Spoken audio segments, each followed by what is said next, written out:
এই যে রোদে বসে বসে রান্না করছি বন্ধুরা, সেই জন্য একটু ছবিটা কেমন উঠছে কিছু মনে করবেন না, কোনো ব্যাপারই না। যে আজকে বাটা মাছের ঝোল রান্না করব, তার জন্য প্রথমে মাছগুলোকে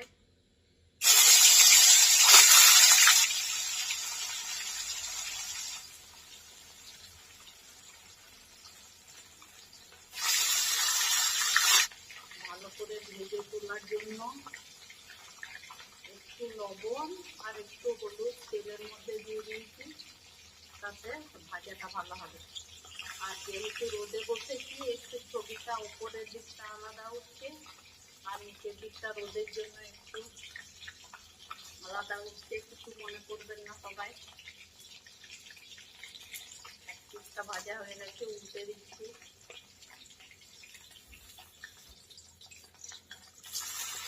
আমার ভিডিওগুলি দেখবেন, লাইক কমেন্ট শেয়ার করবেন।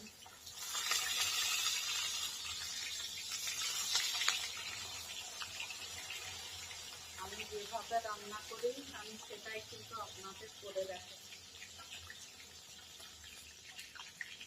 আজকে প্রচন্ড ঠান্ডা পড়েছে, সেই জন্য একেবারে রোদে বসে রান্না করছি। এগুলো হচ্ছে বাটা মাছ, একেবারে ফ্রেশ বাটা মাছ।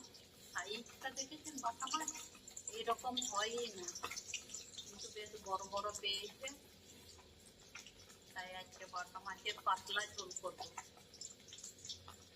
যেটা শরীরের জন্য ভালো সেটাই করব, বেশি রিচ খাওয়া শরীরের জন্য ভালো না। যে ভাজা হয়ে গেছে, তুলে নিচ্ছি। দেখুন ভাজা হয়ে গেছে, তুলে নিচ্ছি।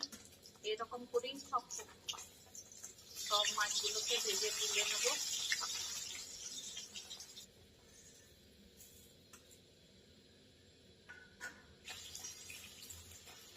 মাছগুলো ভাজা হয়ে গেছে, এবারে আমি সব তুলে নিলাম। এবারে আলুটা ভেজে নেব।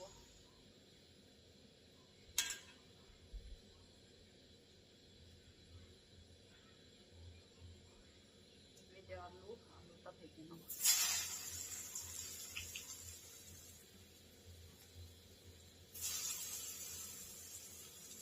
খুব পাতলা ঝোল করব, 8 পিস ডাল, সেই জন্য ঝোলে একটু মটরশুঁটি দেব।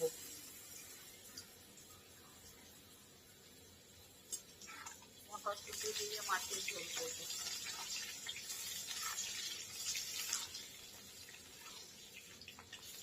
আলুটা ভালো করে ভেজে নেব। দেখুন আলুগুলো লাল লাল করে ভেজে তুলেছি। এবারে পেঁয়াজ আর মটরশুঁটি একই সাথে দিয়ে দেব, ওগুলোও একটু একটু করে ভেজে নেব।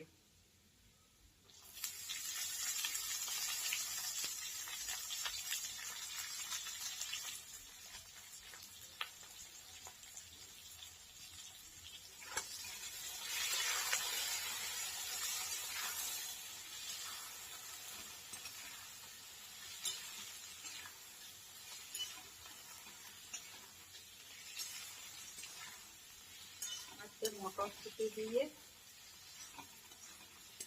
বাটা মাছের পাতলা ঝোল রান্না করছি।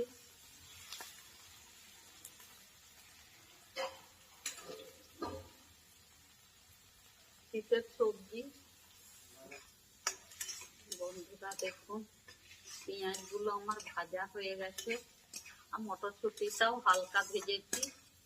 এবারে মশলাটা দেব।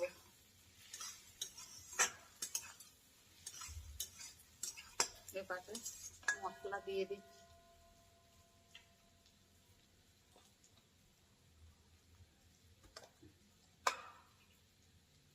এই যে মশলাটা দিলাম, সেটা হচ্ছে আদা, রসুন, টমেটো আর কাঁচা লঙ্কা একসাথে পেস্ট করে।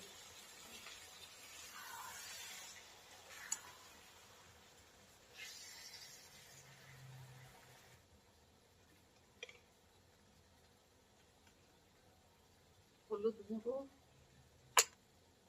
জিরে গুঁড়ো, ধনে গুঁড়ো, স্বাদ অনুসারে লবণ।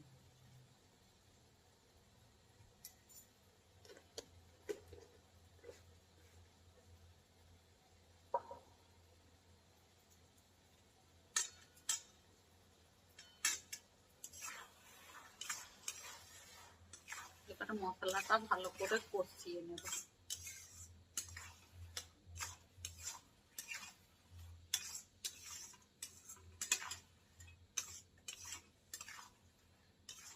মশলা কষানোর সময় গ্যাসটাকে একদম কমিয়ে দিয়েছি,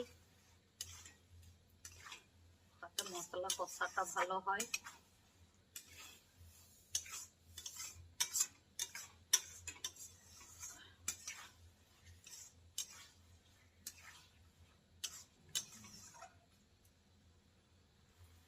বন্ধুরা, কে কোথা থেকে দেখছেন কমেন্ট করে জানাবেন।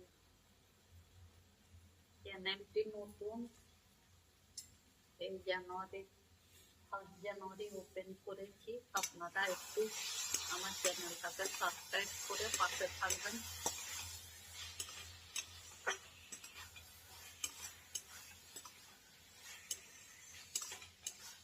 মশলাটা ভালো করে কষা হয়ে গেছে, এটাতে পরিমাণ মতো জল দিয়ে দিই।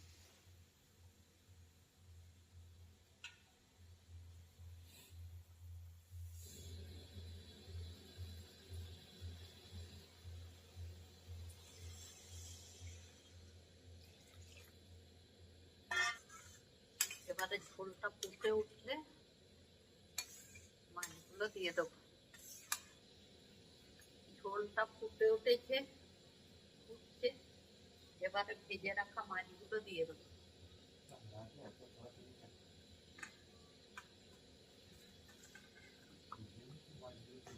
রান্নাটা হতে দেব।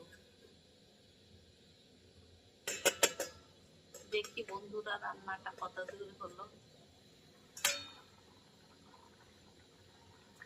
এই যে দেখুন রান্নাটা হয়েই এসেছে। আমি কিন্তু পাতলা ঝোল করবো বন্ধুরা, তার জন্য আমি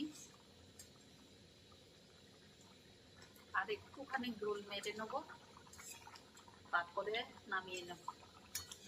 বাটা মাছের পাতলা ঝোল এতেই খাওয়া হয়ে যাবে। আপনারা এইরকম মটরশুঁটি দিয়ে একবার রান্না করবেন, দেখবেন এতেই খাওয়া হয়ে যাবে।